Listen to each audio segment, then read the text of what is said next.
Thank you for watching Knowledge Academy. Alright, in this video, we will be talking about rotational or angular motion. Okay, angular motion and rotational motion are two different names. Some of the contexts or some of the book using rotational motion and some of the book using the term angular motion, but both are same. And during this topic discussion, we're going to be talk about different subtitles. The first one will be rotational variables. What are the variables in the rotation? Then we're talking about the rotation with constant angular acceleration. Then, other different topics we're gonna go through as you move forward. But before we start everything, let's talk about rotational or angular motion. What is rotational or angular motion?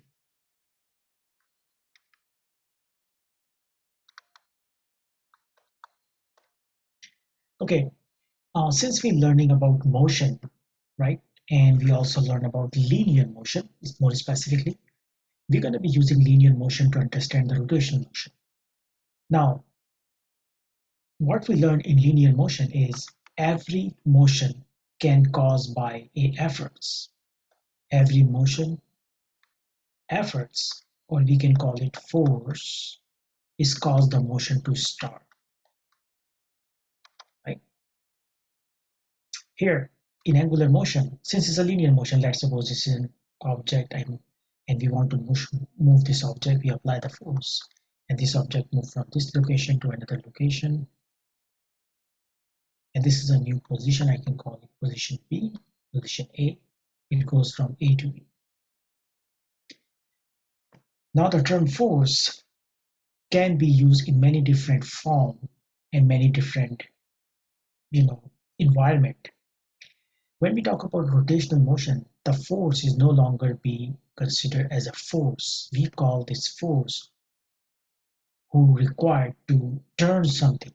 Let's suppose a car have a tires, right? And when the car is moving, the tire is actually rotating about its axis. This rotation, I can call it, since we need the efforts, right? Tire cannot move without efforts. The engine has to apply efforts, and here we can call these efforts torque, right? We can call it torque. So the first thing first, torque need to produce angular motion.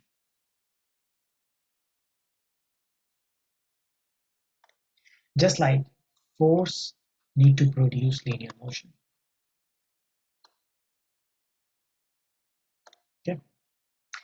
Now another thing we're going to introduce here, we're going to talk much later as we moving forward, and this is called inertia. There is an inertia topic come later when I talk about that. And what is inertia? Inertia basically representing by I, and inertia is actually equivalent to mass in linear motion.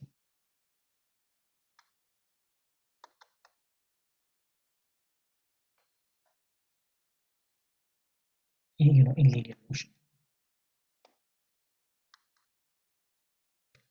So we used to write F equals to ma, right? F equals to ma. Now I'm going to be writing torque equals to I a, but a is no longer a term which can be used in linear motion. I also have to write something else called alpha. So a is being replaced with alpha. So these are three terms we are talking about. Linear motion, we have force. Angular motion, we have torque. I is the equivalent to mass. So I call moment of inertia. So I'm going to call this I as a moment of inertia. So we're going to be talking about those, variables and their equivalencies. Same thing in linear motion. We use the term time is represented with t. Then we have velocity, and velocities are vi or vf, initial final velocity. Then we have acceleration, we representing the acceleration with a. And that's pretty much what do we have in linear motion. And there's another term we use, displacement. And displacement represented by maybe x delta x or y delta y, something like that. But it's a variable. In angular motion,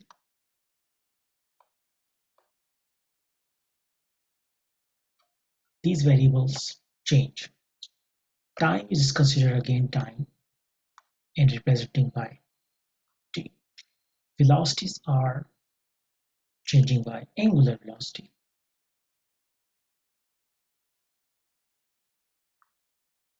And they are representing by different kind of variables. When I say different variables, we're going to be using something for linear initial. Same thing, we're going to be using pretty much a initial angular velocity and final angular velocity. Okay, linear initial angular velocity and final angular velocity. So let's talk about them in a minute, and we can just drive those terms over here. So I'm going to be using this called omega. Omega is a symbol we use. So omega I means initial angular velocity. Omega f means final angular velocity. Same thing, acceleration, I can call it acceleration. Now I'm going to call it angular acceleration.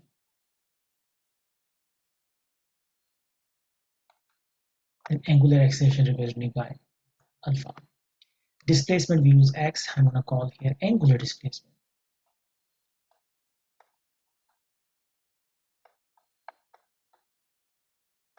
And I'm going to be using a term called theta. Okay, let's talk about the unit. The unit of time is second. The unit of angular velocity is radian per second. The unit of angular acceleration is radian per second square, just like meter per second square. And displacement representing by meter. Here, angular displacement representing by is basically an angle. So we're going to be using radians, not degrees, but only radians. Okay.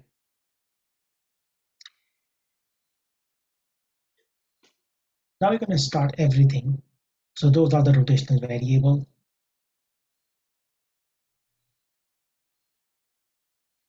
So these are the terms we use. So we have term number 1, term number 2, term number 3, term number 4. These are the 4 terms we use in Angular. So this is pretty much the rotational variables is all about how do we use different variables to representing different things. Okay. Now since start from the beginning, we know if some disk is angular disk, right? And this angular disk is rotating this way about this axis. This is the center. And let's suppose you putting a mark here on the disk called A.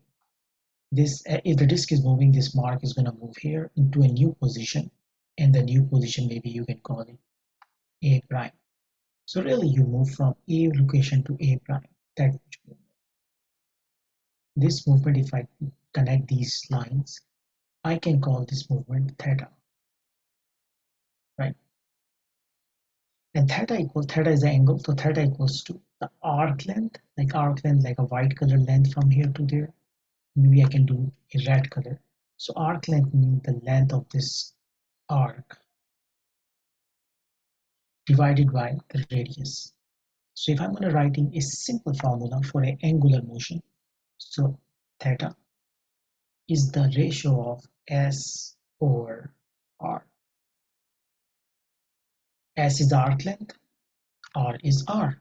S is the arc length. So I'm going to call S is the arc length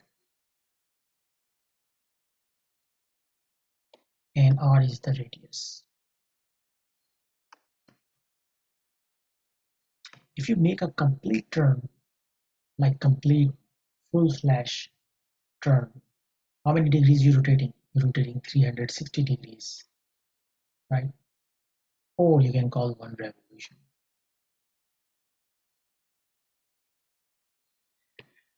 So in order to just moving forward, I'm going to be writing if I complete one revolution is equals to 360 degrees. And I can also write this formula like this. 2 pi r, the circumference, circumference of a circle. If you go from here to there, the circumference will be 2 pi r, and s means arc length, and if you make a complete circle, circumference for one rotation is going to be 2 pi r divided by r. This r and r cancel, so really one revolution or equal to 360 degrees equals to 2 pi radians. From here, if you want to be making a relationship, you're going to make a new relationship we call 2 pi radians equals to 1 of um, you know 360 degrees. 2 pi radians equal to 360 degrees. Right, 360 degrees. Or you can write pi radians equals to 180 degrees. And that is a conversion.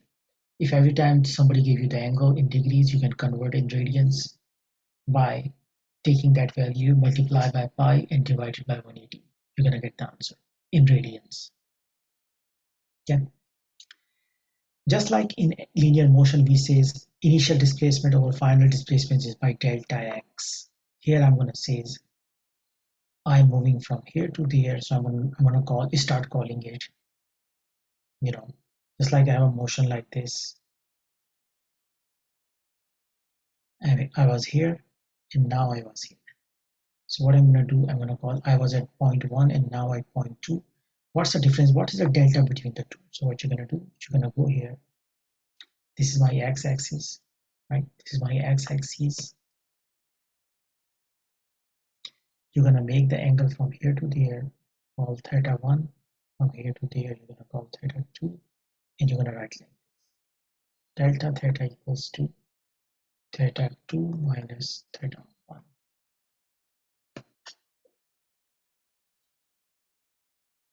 Okay. Let's talk about some more connection between different variables. Okay. Now let's talk about, so we talk about the first thing, angular displacement. Angular displacement is equals to this, S or R. That's the number one formula.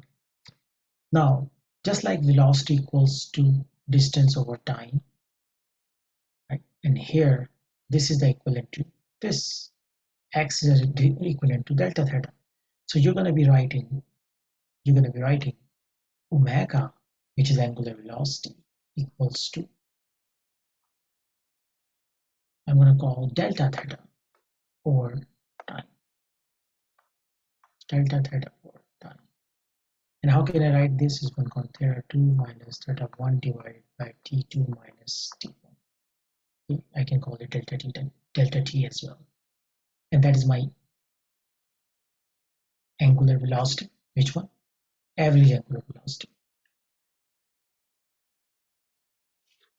I can also write, this is my average angular velocity formula. I can also write instantaneous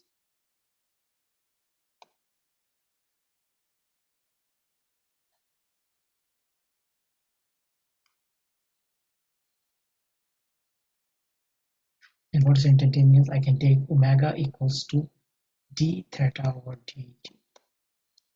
Right? I can also write like this. Just like that, I can also write acceleration. And if you remember, acceleration equals to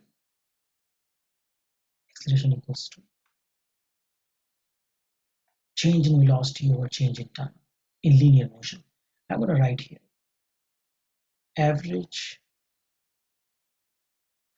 angular acceleration. So angular acceleration, I'm going to be writing pretty much same way like I used to write average angular acceleration.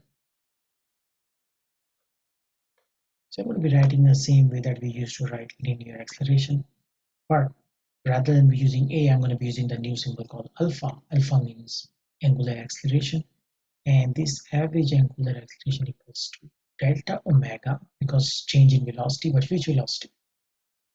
angular velocity divided by time. In angular velocity change, you can call it final velocity, initial velocity, t2 minus t. Yeah. You can also write instantaneous angular acceleration.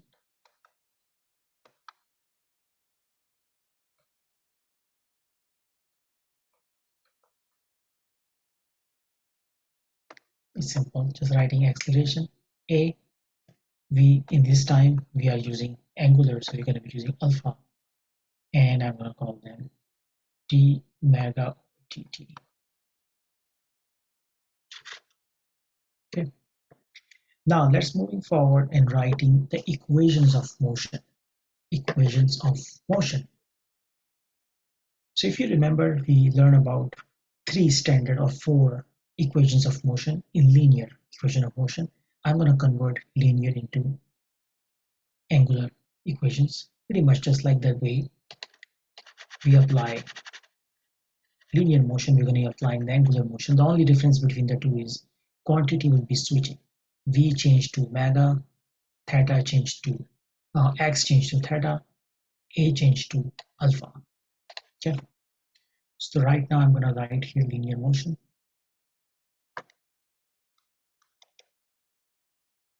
Linear motion equations. And here I'm going to be writing angular motion equations.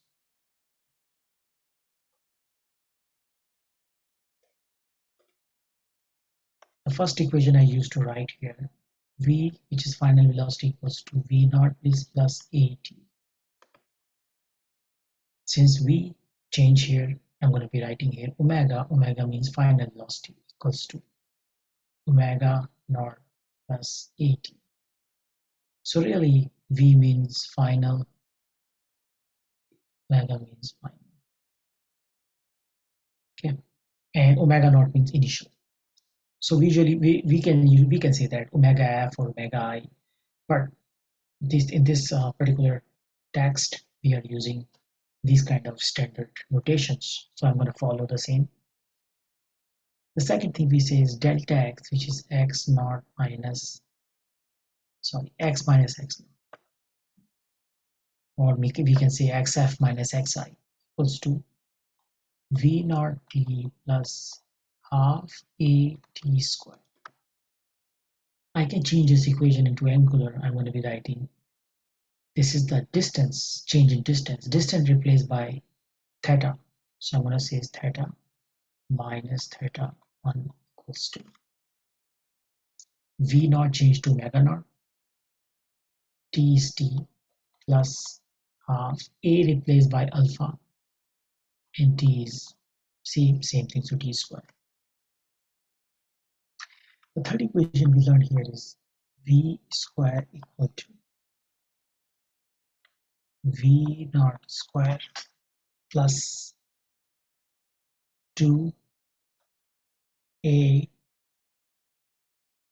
delta x over x minus x naught. Here I'm going to be writing omega square equals to omega naught square plus 2 alpha theta minus theta naught.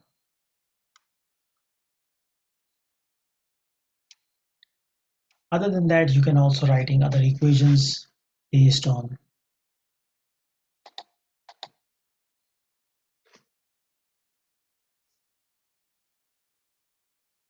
okay. Now let's talk about the second topic, which is relationship with linear and angular variables. We already look into the equation, but we need to talk about the relationship between linear and angular, quantities or variables.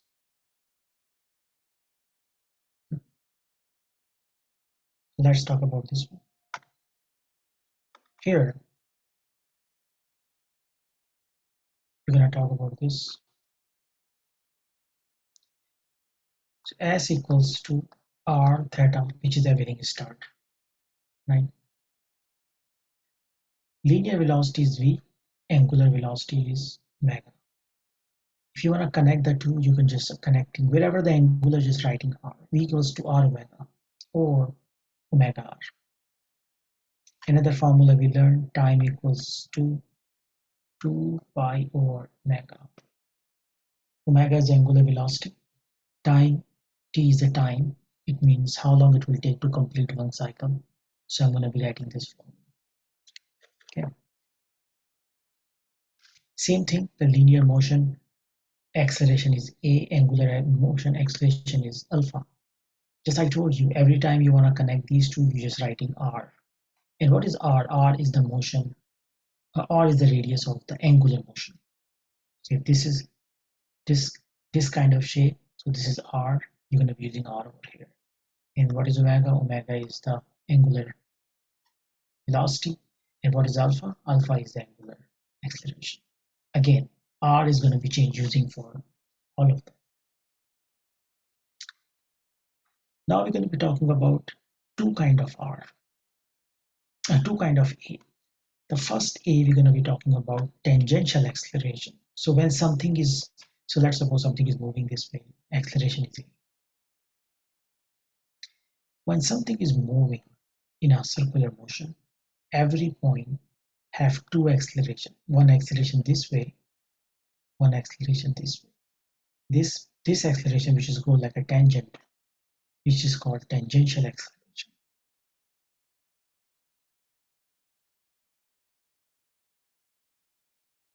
And this acceleration called radial or centripetal acceleration. We call it centripetal. Centripetal means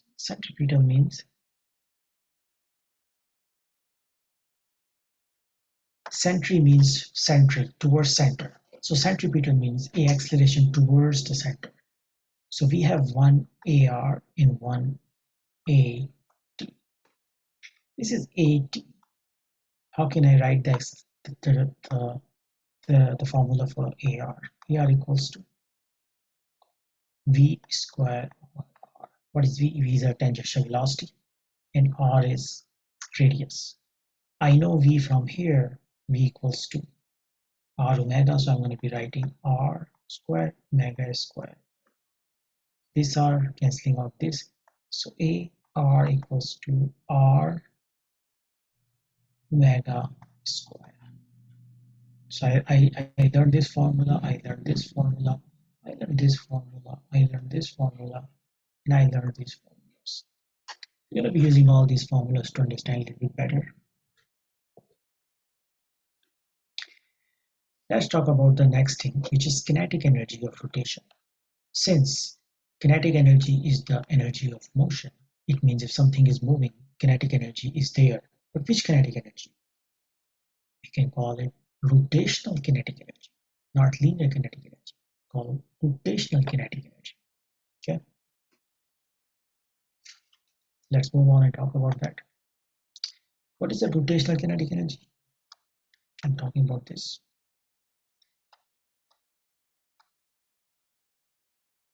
The energy required, or I'm going to say is the energy produced or restored, right? Because the energy is something which you can put into the system, right? The energy gained by a system due to its circular motion or angular motion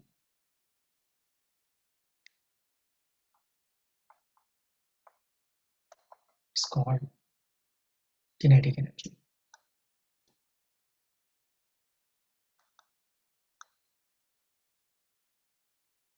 But since it's the angular motion or circular motion, I'm going to call it which energy? It's a rotational kinetic energy. So rotational kinetic energy. Okay. It's represented by K, and the formula is half mv squared. But if I just told you in angular motion m replaced by I and V replaced by omega, right? So I'm going to be writing K rotational kinetic energy formula is half I omega square, and that is the formula for rotational kinetic energy. What is I? Moment of inertia. What is omega? Is the velocity, which is velocity, angular velocity of the system, and half is half.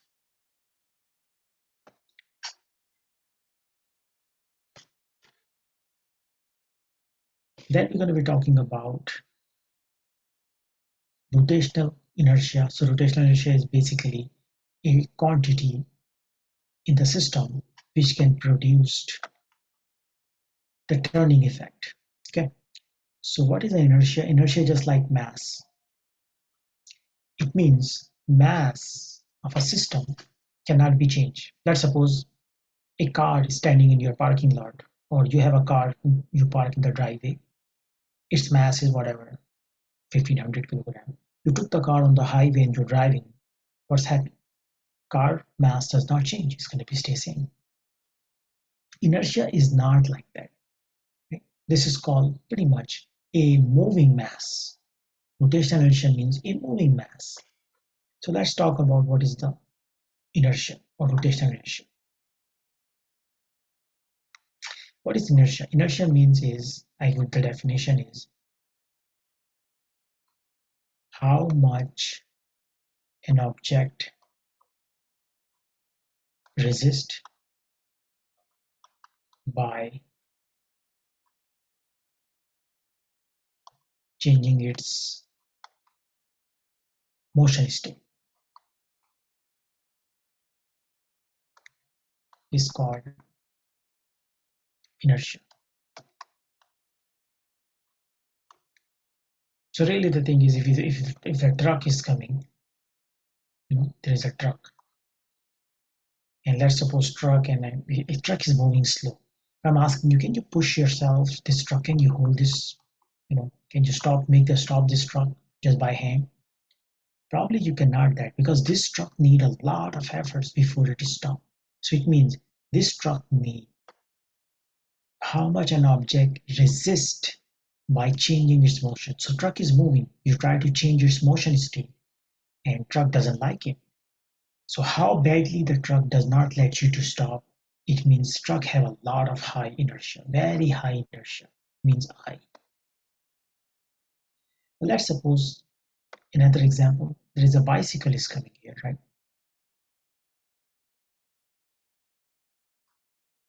Whatever, bike coming.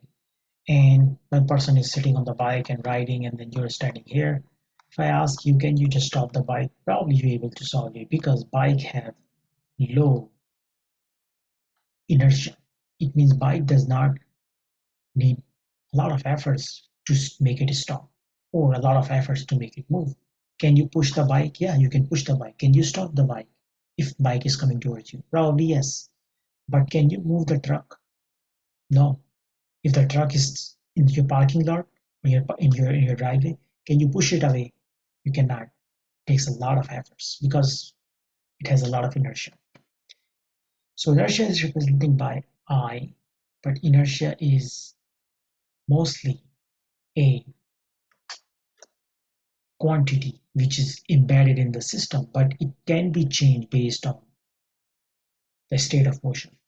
Okay, state of motion can be changed, or I can say the inertia is shape dependent.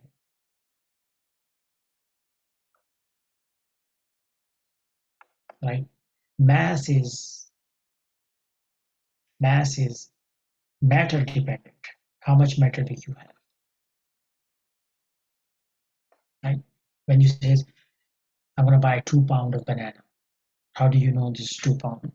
It means the banana has the matter which is 2 pounds. But you can say the same thing about you can say the same thing about a circular disc versus a square disc. So if you're taking a circular disc which is 2 kilograms, and if you're taking a square plate which is 2 kilograms, both have same mass, The mass is 2 kilogram here, the mass is 2 kilogram here. But the eye of this plate and eye of this plate is not same because remember, it's a shape dependent. The shape of the plate play a role. What is inertia? Okay, let's move on to the next topic. So torque,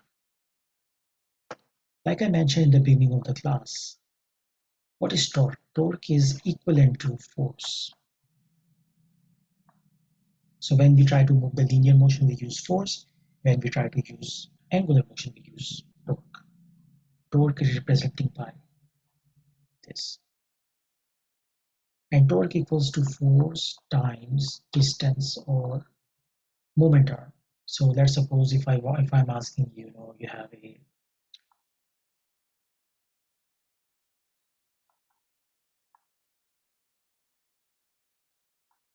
nut and bolt, whatever is it here.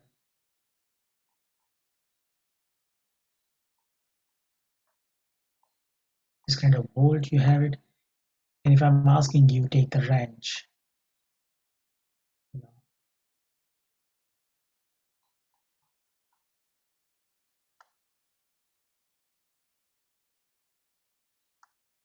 you know, take the wrench and then do what one thing, just try to lose the bolt. Right? When you say lose the bolt, you need to apply a turning effects. Right? This is a and is gonna go up.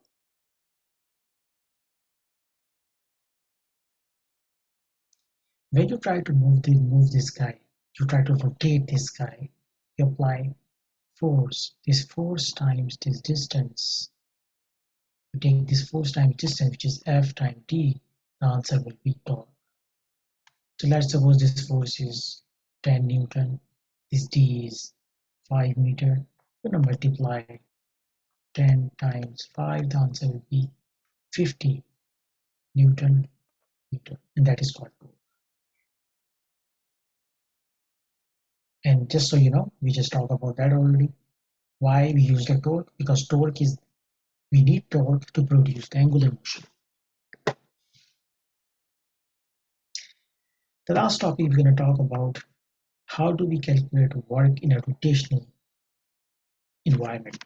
We used to use work equals to force times distance, right, in linear motion.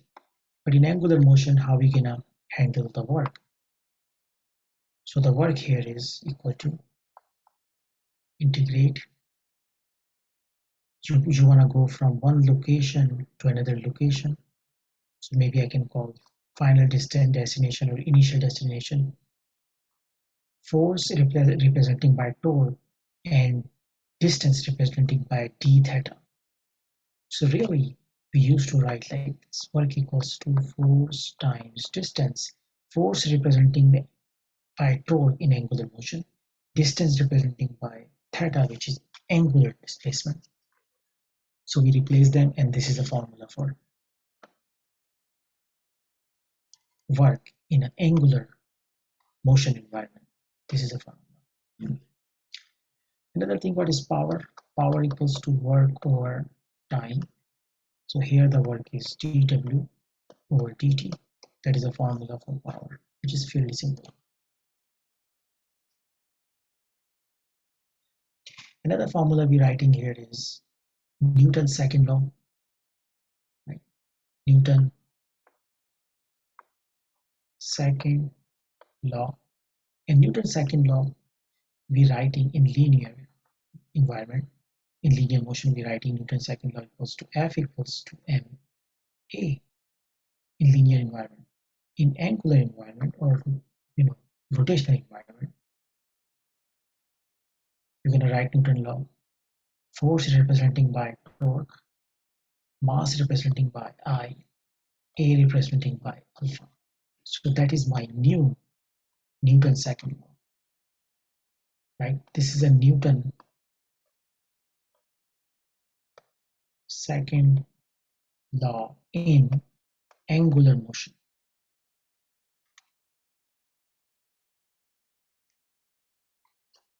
Okay. Let's see some problems to understand those things. Let's see some problems to understand those things a little bit better, these concepts.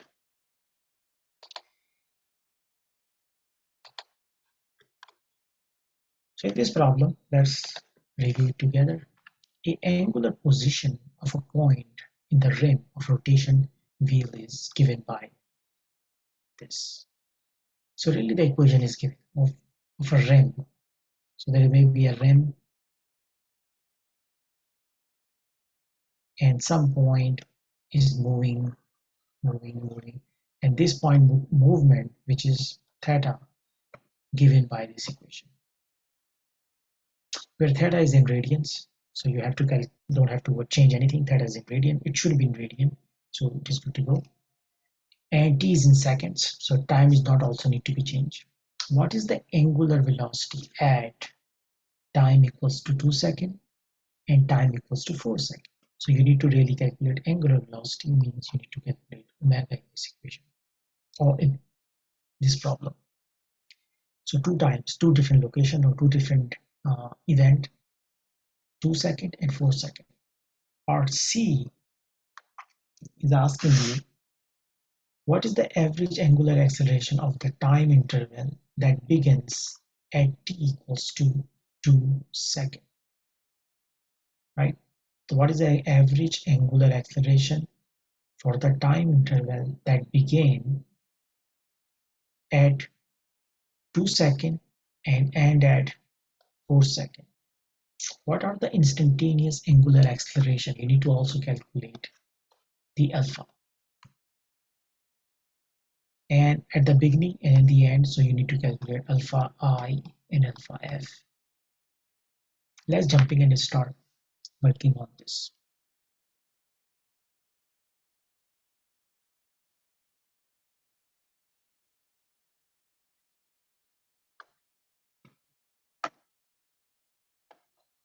Solution.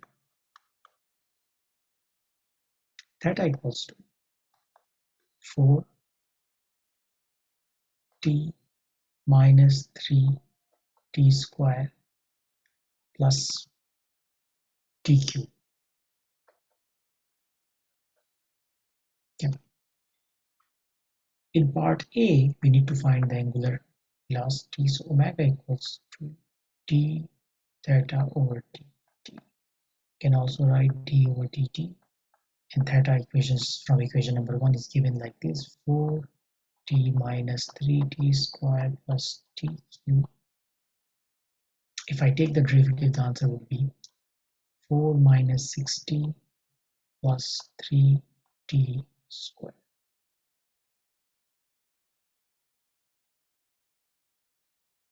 We need to evaluate omega at time equals to 2 seconds. In part A is given right here. So what I'm going to do, therefore, I'm going to say is omega, maybe I can say t equals to 2 equals to, I'm going to just substitute the value of time in equation number, or in the equation we got after the derivative.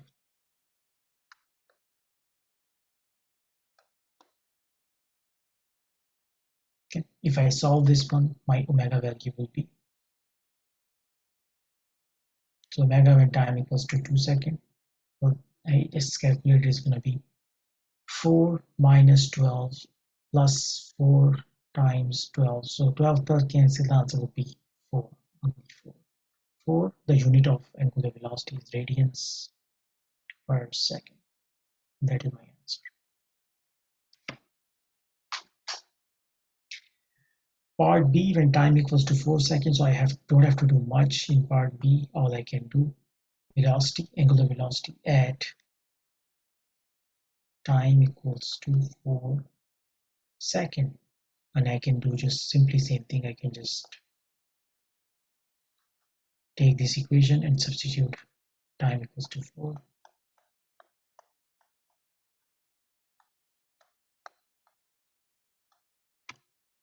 Here 4 minus 24, 6 times 4 will be 24, plus 4 times 4 will be 16, 16 times 3 will be 48. 8. So 48 minus 16 will be 32 minus 30 minus 4 will be 28. So really the answer of this one would be omega at, not this one, just writing the way we're writing the other one, t equals to 4 second to 28 radians per second. That is my part B. Part C, we need to calculate average acceleration or average angular acceleration. So alpha average equal to omega 4 minus omega 2 divided by, oh sorry, the time, not 2. I'm going to be writing the full thing. Is going to be 4 minus 2. The time at 4 and time at 2. Right? These are the two times are given in the question. So if I substitute the value, it's going to be 28 minus 4 will be 24. 24 divided by 2, the answer would be 12 radian per second. Let me just write here. If I divide 24 divided by 2, the answer would be alpha average 12 radian per second square. Part D, we need to calculate alpha, instantaneous. So instantaneous alpha, I can use it the equation just like I use the equation of motion. And what I'm going to do, let's say is alpha equals to d omega over d t to d over d omega value is already given here. Right, this is my omega. I can substitute this value, 4 minus 60 plus 3t squared. If I take the derivative of this, alpha will be equal to minus 6 plus 6t. And time is given, like 2 times are given, 2 seconds, right? 2 seconds and 4 seconds. So when time equals to 2 seconds, alpha, when time equals to 2 seconds, I can say is 2 times 6 will be 12. 12 minus 6 will be, answer would be 6. 6 radian per second square. Same thing if alpha when time equals to 4, this is what is asking in the question. I can substitute, the answer would be 18 radian per second square. All I did just taking this equation and substitute the value of 4.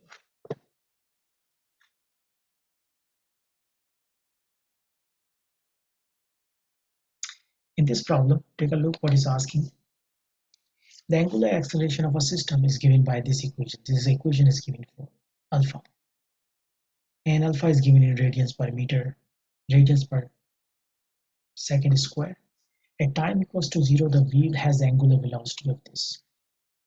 So when time equals to 0, angular velocity is this, means this is omega I, or initial angular velocity. And the angular position is this. Write an expression, the angular velocity, and also write the expression for angular position as a function of time. Okay. So let's take a look at this problem. It's really simple.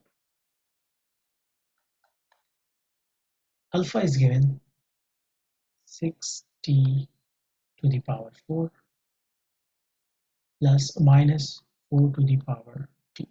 This pretty much is given. Equation number 1.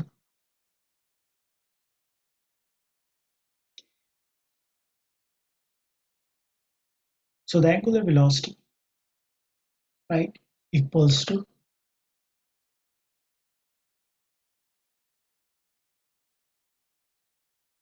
what I'm going to be doing.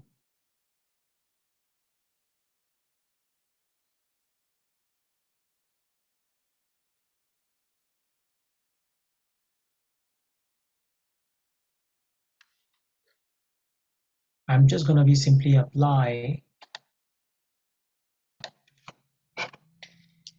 So we know that here angular acceleration equals to angular velocity change divided by change in time. If I want to go from angular velocity to angular acceleration, I can also integrate. So I can say this equals to integrate alpha with respect to t, or I can call dt, and I can find omega. So that's what I'm going to be doing here. Okay, here omega equals to, I need final omega, which is omega. We don't call final f minus omega I. We just call it omega minus omega naught. Right? This is what we used to. Right? Omega minus omega naught equals to this integral sign, and I'm going to substitute the value of alpha, which is given in the problem, and take the derivative with respect to dt. If I do that, it's going to be omega minus omega naught equals to 6 over 5 to the power 5 minus 4 over 3 to the power q. That's pretty much what I got is there. Now what I'm going to do, I'm going to take this omega naught and move on the other side. So I can write here, I can move this guy on the other side. So I can write maybe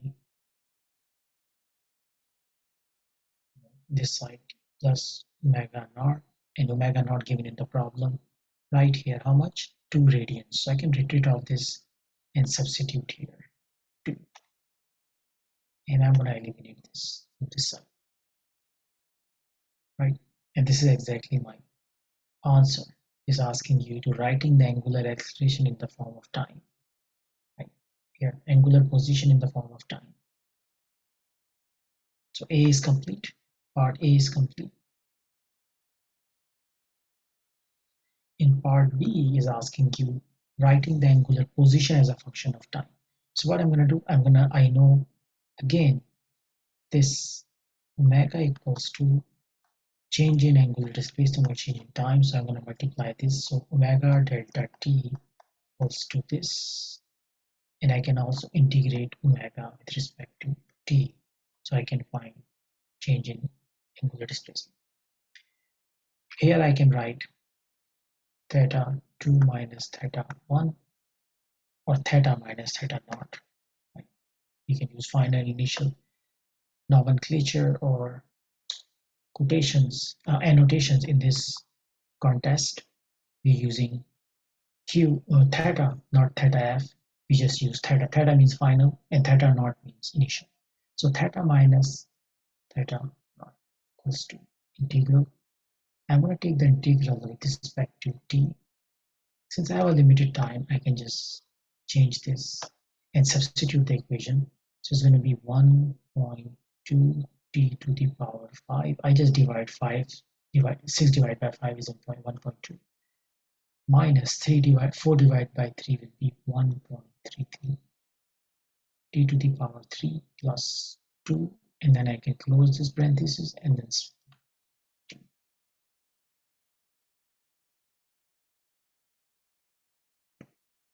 when I take the derivative, the integral of this one is going to be 1.2 divided by 6 minus 1.33 divided by 4 t to the power 6 t to the power 4 plus 2t.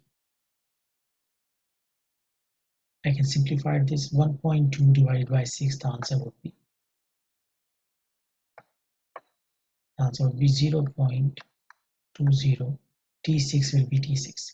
1.33 divided by 4, the answer would be 0.33.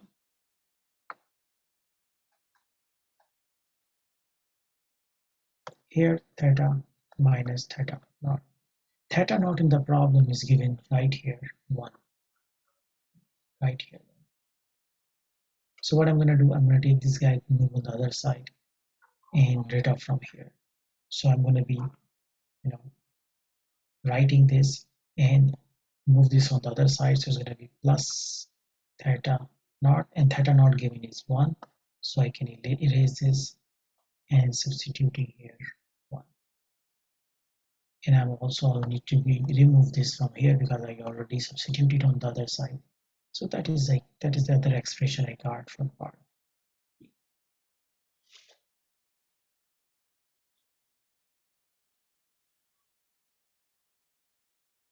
Yeah, that is a little bit simple, but a longer problem where we have to find some basic terms. So take a look what this say. A flywheel turned through 40 revolution and it slow from an angular speed of 1.5 radians to a stop. So some maybe a flywheel, a circular wheel is rotating, spinning, and completely slow down. It's completely stop. So omega was 1.5 radian per second, and it completely stopped means omega naught equals to omega naught is 1.5 and omega equals to the final velocity equals to 0 radian per second. So this is nothing. Omega naught, which is initial velocity 1.5 and is completely stopped, so omega equals to 0. Assuming constant angular acceleration means angular acceleration is not changing during the this process. Find the time that come to rest. So you need to find out how long it will take where omega, which is 1.5, goes to omega naught, which is 0, and how long it will take. So really they're asking delta t. B, what is the angular acceleration? They're asking you here, alpha.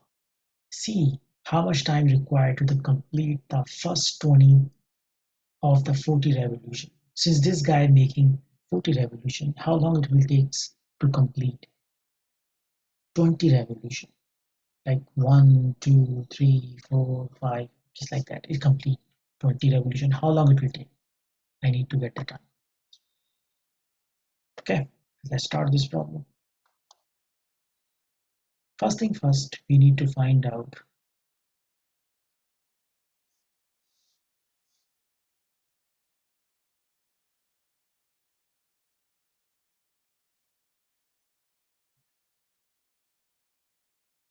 theta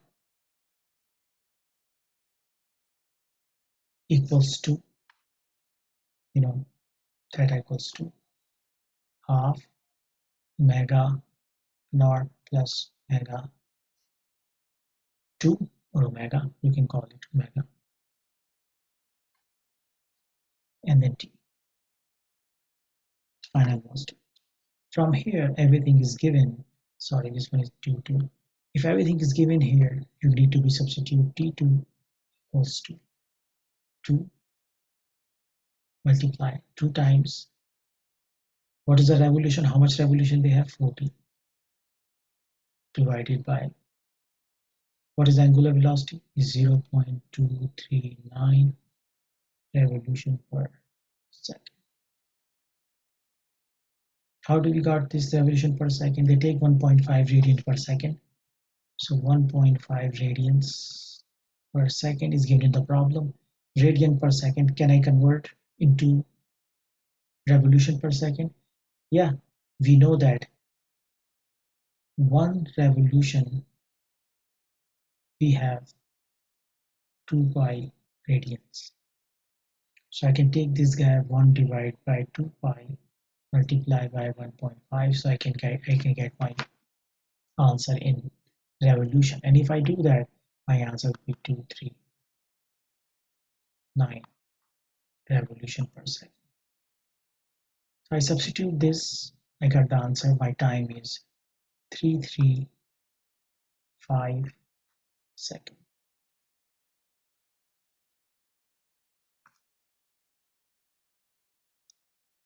Okay. In part B, they're asking theta 2. This is part A. Part B, they're asking theta 2. So we need to find out theta 2 equals to, right, omega 2 t 2 minus half alpha t2 square. Here everything is given. So I'm going to be writing, right? I need to find out the alpha from this equation. So I'm writing minus 2 times 40,335. If we calculate it up, if you look at this problem, we calculated time is 335 seconds and square. If you solve this, the answer will be minus 7.2 revolution per second square.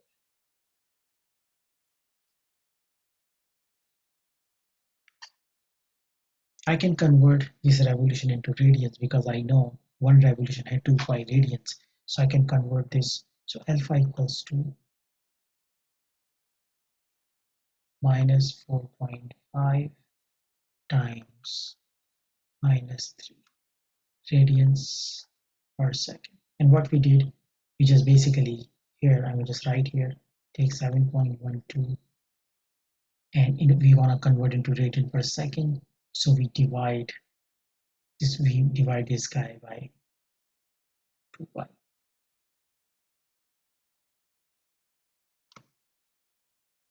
Okay.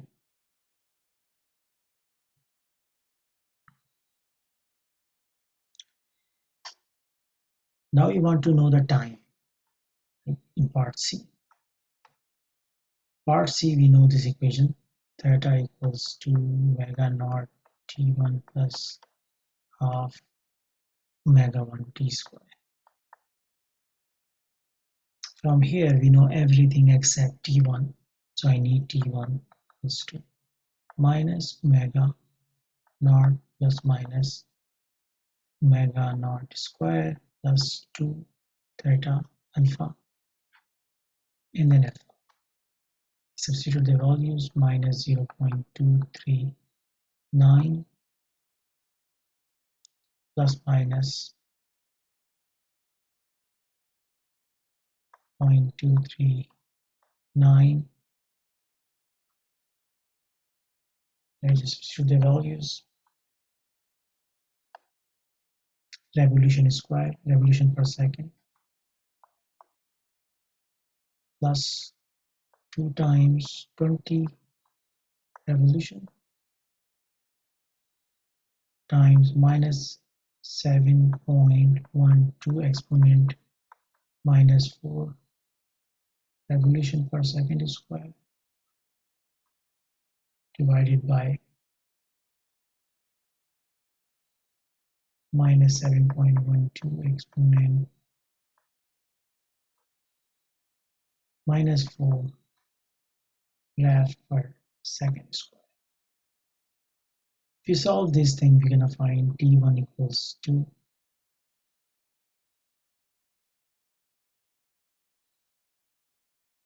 two values. We're going to get it. We're going to use the smallest one. The other one does not make any sense.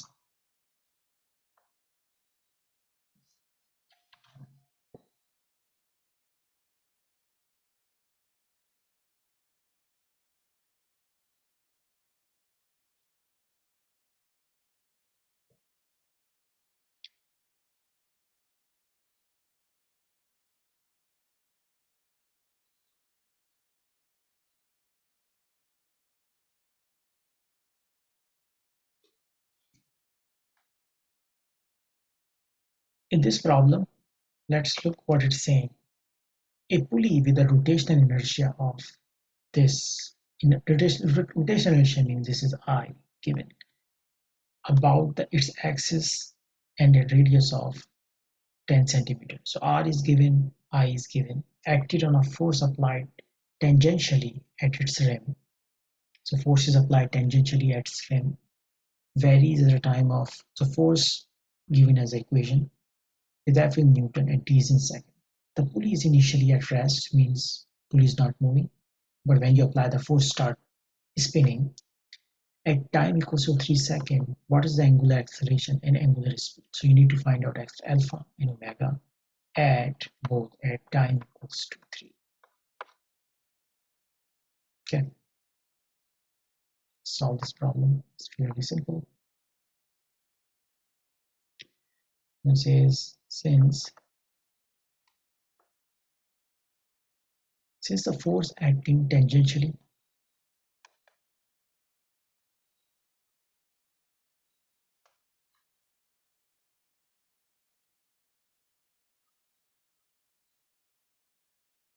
at r equals to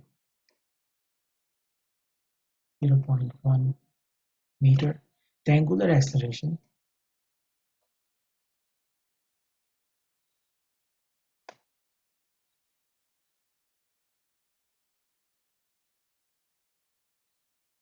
presumed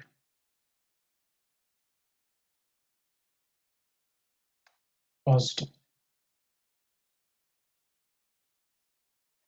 is, we talk about that tau equals to I alpha, and I you can also write down here is alpha equals to 2 over I. Torque is equals to force times distance, right? This is a formula for torque, and and I is given in the problem, by the way. What is force? Force is given in the problem in the form of equation, which is 0.5 t plus 0.3 t squared. What is r? 0.10. What is I? I is given 1 exponent minus 3. We're going to take this thing, multiply and divide 0.1 divided by 1 exponent minus 3. And then what we answer we got, which is supposed to be got 10. We multiply the 10 into this whole equation. So it's going to be 50. It's going to be 100 actually, not 10. 100 t plus 3 0 30 t squared. In part A, they are asking at time equals to 3, what is angular acceleration? This is what is asking in part A. So all we can do just taking this equation number 1. Therefore, we're gonna say that alpha, right? This is alpha, time equals to 3 equals to 53 plus 33 squared. And if you solve this, alpha time equals to 3 equals to 4.2 exponent 2 radians per second squared.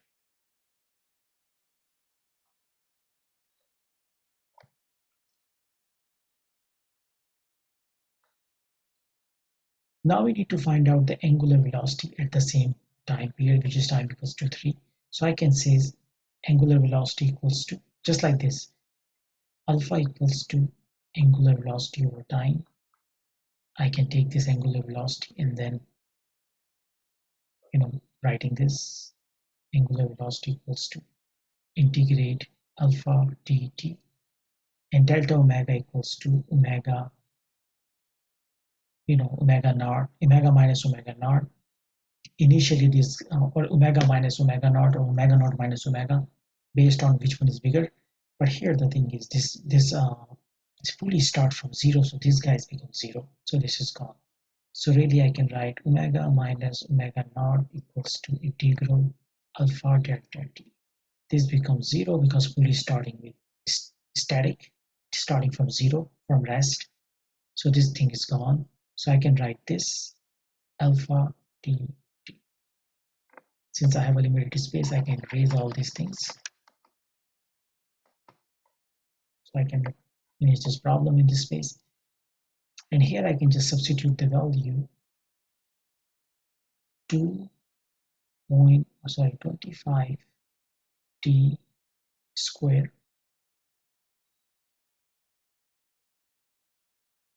plus, let me just do this. I'm going to just take equation number, this equation, and substitute here. So I'm going to be writing like this. Just write the equation, then we can integrate it. And it goes from 3 to 0. 3 is the maximum, and z starting with 0 times, so this is 0. When I integrate this answer, this 25t squared plus 10t cube, and time is 3, 0. If I substitute the value, is going to be 25 3 squared plus 10 3 cube and minus 0, this whole thing becomes 0. If I solve this, the answer would be 5 exponent 2 radians per second.